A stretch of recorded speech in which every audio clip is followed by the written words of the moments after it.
नमस्कार, मैं श्यामगिरी। आप देख रहे हैं टीएफडी न्यूज 24। टीएफडी न्यूज 24 में आप सभी दर्शकों का स्वागत है। एनडीए गठबंधन के अंदर अब टकराव बहुत ज्यादा बढ़ गया और भारतीय जनता पार्टी के लिए एक नई मुसीबत खड़ी होने जा रही है।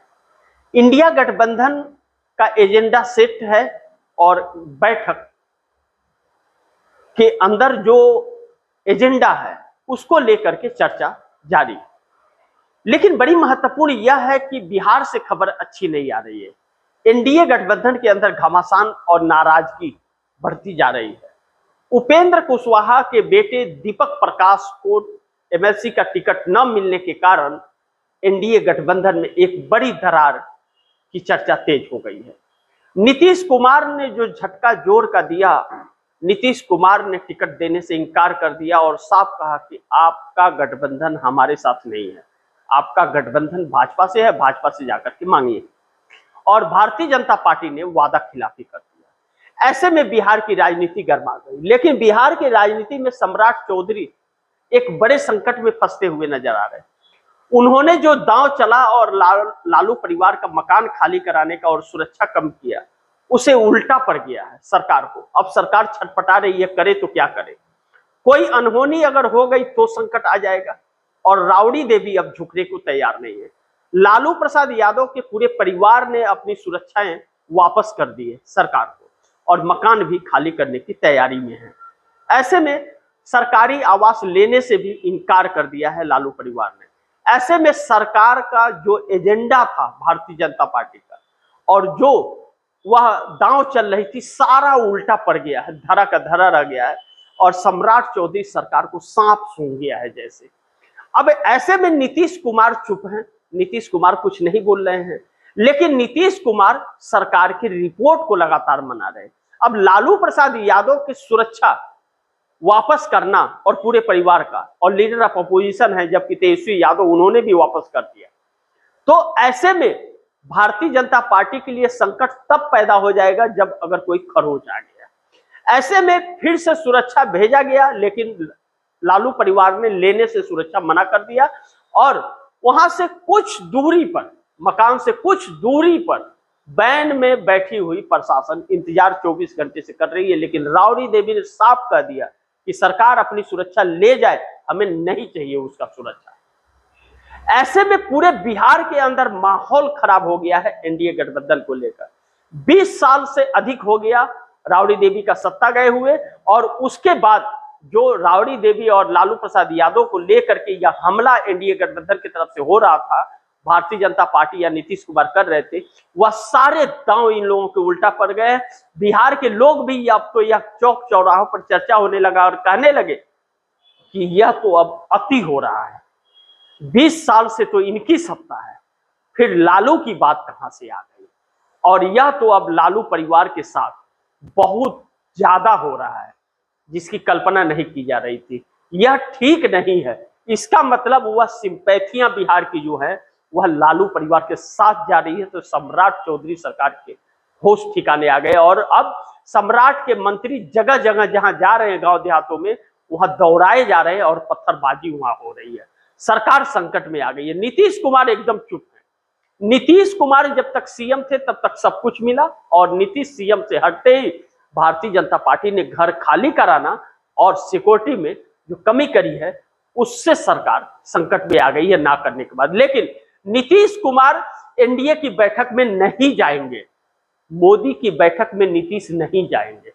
अब दूसरी तरफ चंद्रबाबू नायडू ने भी समर्थन देने से इनकार कर दिया राज्यसभा सांसद को लेकर के।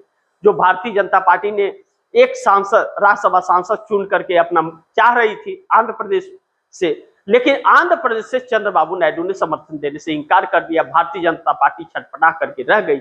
ऐसे में भारतीय जनता पार्टी ने जो एनडीए गठबंधन की बैठक बुलाई है 10 जून को, इंडिया गठबंधन की बैठक के बाद, वह 10 जून की बैठक भारतीय जनता पार्टी का, जिसमें नीतीश कुमार के आने की उम्मीद 0.01% भी नहीं है, वह भारतीय जनता पार्टी के लिए भारी पड़ सकता है। नीतीश कुमार 2030 में अकेले चुनाव लड़ने की तैयारी कर रहे हैं, यानी कि एनडीए गठबंधन से नीतीश अलग होंगे, यह साफ है, इस बात से इनकार नहीं कर सकते।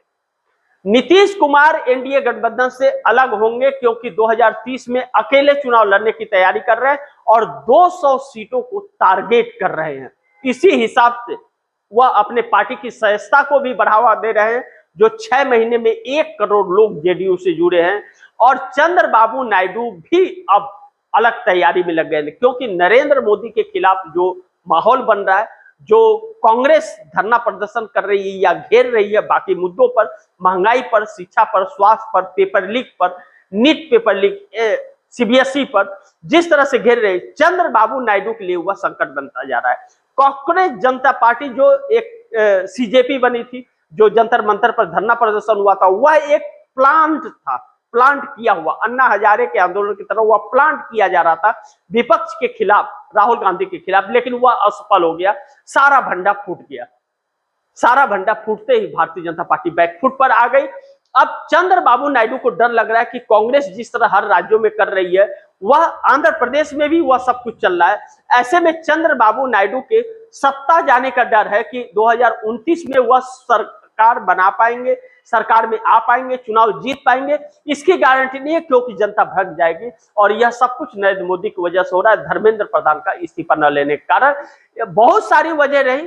चंद्रबाबू नायडू ने राज्यसभा सांसद प्रत्याशी को समर्थन देने से भारतीय जनता पार्टी को मना कर दिया कि हम समर्थन आपको नहीं देते हैं, और नहीं दिया। और ऐसे में सरकार चली जाएगी तो फिर बड़ी समस्या खड़ी हो जाएगी अगर चुनाव हार गए तो। ऐसे में चंद्रबाबू नायडू भी मोदी से पीछा छुड़ाते हुए नजर आ रहे हैं, और नीतीश और नायडू दोनों मिलकर के यह फैसला करते हुए नजर आ रहे हैं। आने वाले दिनों में नरेंद्र मोदी के लिए संकट पैदा हो सकता है, लेकिन एनसीपी भी गठबंधन तोड़ सकती है। एनडीए का साफ अल्टीमेटम एनसीपी ने महाराष्ट्र में दिया है कि अगर मानसून सत्र से पहले वित्त मंत्रालय नहीं मिला, जो अजीत पवार के पास था और इस वक्त मुख्यमंत्री देवेंद्र फडणवीस के पास है, अगर नहीं मिला तो हम गठबंधन तोड़ देंगे।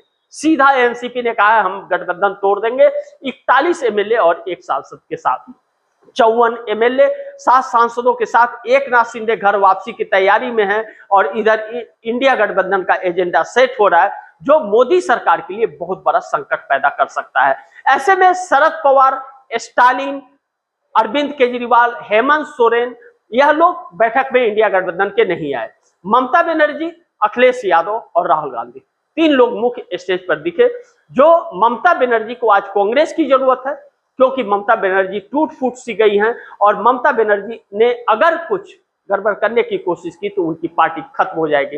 अरविंद केजरीवाल ममता बनर्जी से मिलने के लिए गए थे, लेकिन एक थर्ड फ्रंट की कवायद की जा रही है। अरविंद केजरीवाल भी थर्ड फ्रंट बनाना चाहते हैं, उनका सपना बहुत लंबा है, लेकिन जिस तरह से अरविंद केजरीवाल धोखा देते हैं, दगा करते हैं, ममता बनर्जी को तो बेहतर इसका पता है। लेकिन ममता बनर्जी भी भारतीय जनता पार्टी को समर्थन कर रही थी पर्दे के पीछे से, लेकिन अब जब पार्टी चुनाव हार गई और टूट की कगार पर है, ऐसे में कांग्रेस की सहारे की जरूरत है। लेकिन नीतीश नायडू ने होश उड़ा दिया है एनडीए गठबंधन के अंदर, और शरद पवार, अरविंद केजरीवाल, स्टालिन और हेमंत सोरेन ने इंडिया गठबंधन की बैठक में न आकर के इंडिया गठबंधन को भी संदेह के घेरे में डाल दिया है। देखना यह महत्वपूर्ण होगा क्या होता है। न रोजगार की बात हो रही है, न शिक्षा की बात हो रही है, न महिलाओं की सुरक्षा की बात हो रही है, न महंगाई की बात हो रही है, किसी भी चीज की बात नहीं हो रही, बस सत्ता सत्ता सत्ता की बात हो रही है। और भारतीय जनता पार्टी सरकार बनाने में लगी है और कांग्रेस सरकार गिराने में लगी हुई है। अब देखना यह होगा कि देश का फैसला क्या होता है, यह बड़ी महत्वपूर्ण होगा। लेकिन मोदी सरकार फंसी बहुत बुरी तरह से है, इस बात से इंकार नहीं कर सकते। और अमेरिका के प्रेशर में जिस तरह से मोदी ब्लैकमेल हो रहे हैं, भारतीय जनता पार्टी के अंदर धड़ाधड़ इस्तीफे का दौर शुरू है। तमिलनाडु में 5 इस्तीफे हुए और 15 इस्तीफे की चर्चा बड़ी तेज है। नरेंद्र मोदी के लिए संकट है। आनन फानन में एनडीए गठबंधन की बैठक 10 जून को मोदी ने बुलाई है। बाकी आप दर्शकों की क्या राय है, क्या सुझाव है, कमेंट बॉक्स में जरूर दीजिएगा। इस खबर को ज्यादा से ज्यादा शेयर कीजिए, अपने दोस्तों को भी कहिएगा आगे शेयर करिए। और आपने अगर टीएफडी न्यूज 24 को सब्सक्राइब नहीं किया, सब्सक्राइब कर लीजिए। अपने दोस्तों को भी कहिएगा टीएफडी न्यूज 24 को सब्सक्राइब करें। मिलते हैं अगली खबर के साथ, तब तक के लिए नमस्कार।